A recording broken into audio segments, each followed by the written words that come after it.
PFI पर पहली बार सख्त कार्रवाई हुई है। 7 दिन पहले केंद्र सरकार ने पीएफआई की कमर तोड़ने वाला ऑपरेशन शुरू किया। आज पीएफआई पर फाइनल सर्जिकल स्ट्राइक हो गया।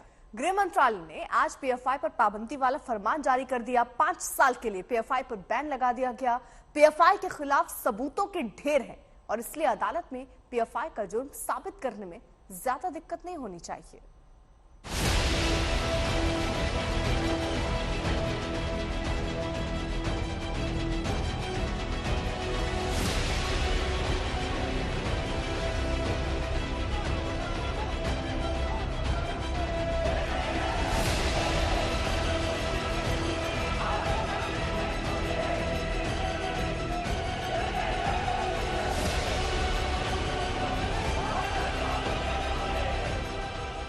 पंद्रह से ज्यादा राज्य, 100 से ज्यादा लोकेशन पर 5 दिनों के मेगा ऑपरेशन के बाद मिले सबूतों के जखीरे से जब साजिश की तमाम कहानियां सामने आई तो केंद्र सरकार ने पीएफआई की कमर तोड़ने का इरादा कर लिया।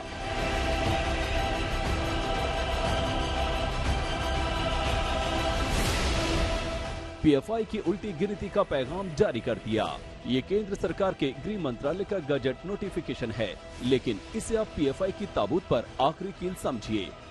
इस नोटिफिकेशन में पीएफआई की पूरी पाप कथा है, लेकिन सबसे महत्वपूर्ण बात यह है कि पीएफआई पर 5 साल की पाबंदी लगा दी गई है। ये पाबंदी इसलिए लगाई गई क्योंकि इसके खिलाफ आतंकी गतिविधियों में शामिल होने के सबूत मिले, क्योंकि पीएफआई के खिलाफ देश विरोधी गतिविधियों में शामिल होने के सबूत मिले, क्योंकि पीएफआई ने गैर कानूनी तरीके से फंड इकट्ठे किए, फंड को देश के खिलाफ इस्तेमाल किया, क्योंकि पीएफआई ने दूसरे धर्म मानने वालों को टारगेट किया, उनकी हत्या की, क्योंकि पीएफआई ने चर्चित चेहरों को निशाना बनाने की साजिश की, क्योंकि पीएफआई ने विस्फोटक तैयार करने का प्लान किया, सार्वजनिक संपत्तियों को नुकसान पहुंचाया, क्योंकि पीएफआई ने आईएसआई और जमात उल मुजाहिदीन जैसे अंतर्राष्ट्रीय आतंकी संगठनों से सांठगांठ की, क्योंकि यूपी, कर्नाटक और गुजरात जैसे राज्यों ने पीएफआई पर बैन की सिफारिश की थी। पॉपुलर फ्रंट ऑफ इंडिया यानी पीएफआई को केंद्रीय गृह मंत्रालय ने बैन कर दिया है। इसके साथ ही इससे जुड़े हुए संगठनों को भी प्रतिबंधित किया गया है। जिस तरीके से 2 राउंड की छापेमारी ईडी, एनआईए और दूसरी राज्य की पुलिस ने किया, उसके बाद जो खतरनाक सबूत पॉपुलर फ्रंट ऑफ इंडिया के खिलाफ मिले, उसके बाद ये बड़ा फैसला लिया है। सूत्रों से मिली जानकारी के मुताबिक पॉपुलर फ्रंट ऑफ इंडिया के विदेशी आतंकी संगठनों आईएसआईएस, जमातुल मुजाहिदीन बांग्लादेश के साथ संपर्क बताए जा रहे हैं। गृह मंत्रालय ने ठान लिया था पीएफआई के टेरर नेटवर्क को नेस्तनाबूद करने का वक्त आ गया है। जरा इस टाइमलाइन पर गौर कीजिए। 22 सितंबर को ईडी, एनआईए और राज्यों की पुलिस ने देश भर में छापे डाले और 106 आरोपियों को गिरफ्तार कर लिया। 27 सितंबर को एक और मेगा ऑपरेशन हुआ और 247 आरोपियों में से ज्यादातर की गिरफ्तारी हुई और कुछ आरोपियों को हिरासत में लिया गया और अब 29 सितंबर को पीएफआई पर पाबंदी का फरमान जारी हो गया।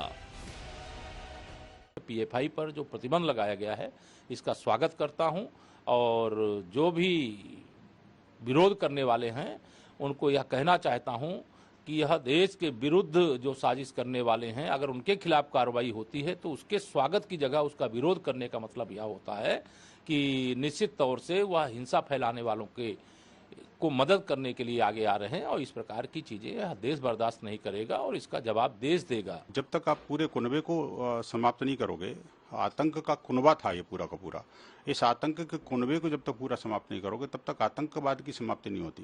लेकिन बात ये भी देखने की है कि अब इनके जो राजनीतिक जो पैरोकार हैं और जो इनके जो सपोर्टिव ऑर्गेनाइजेशंस हैं या जो सपोर्टिव लोग हैं जो उन आतंकियों को पनाह देते थे, उनको पैरोकारी करते थे, उन पर भी कहीं ना कहीं अंकुश लगाने की जरूरत है। नहीं तो वही बात होगी कि जैसे सिमी के बाद पीएफआई जन्मा और पीएफआई के बाद कोई और एक और सीएफआई आ जाएगा। तो ये चीज बहुत जरूरी है इसमें बेसिकली कि इस पर प्रतिबंध लगना चाहिए। पीएफआई का कच्चा चिट्ठा काफी अरसे से खुल रहा था। जांच एजेंसियां इसकी कुंडली काफी अरसे से खंगाल रही थी। सबूतों की भरमार थी, लेकिन जांच के हर एक्शन पर पीएफआई मजहब का कार्ड खेलता रहा। खुद को बेकसूर बताता, जांच एजेंसियों के एक्शन पर सवाल उठाता। जांच एजेंसियों की रेड पड़ी तो ये तोड़फोड़ और हिंसा पर उतर आया। पीएफआई का ये प्रेशर प्लान भी धरा का धरा रह गया। केंद्र सरकार ने पीएफआई का खेल खत्म करने का फैसला कर लिया। जितेंद्र बहादुर सिंह, दिल्ली, आज तक।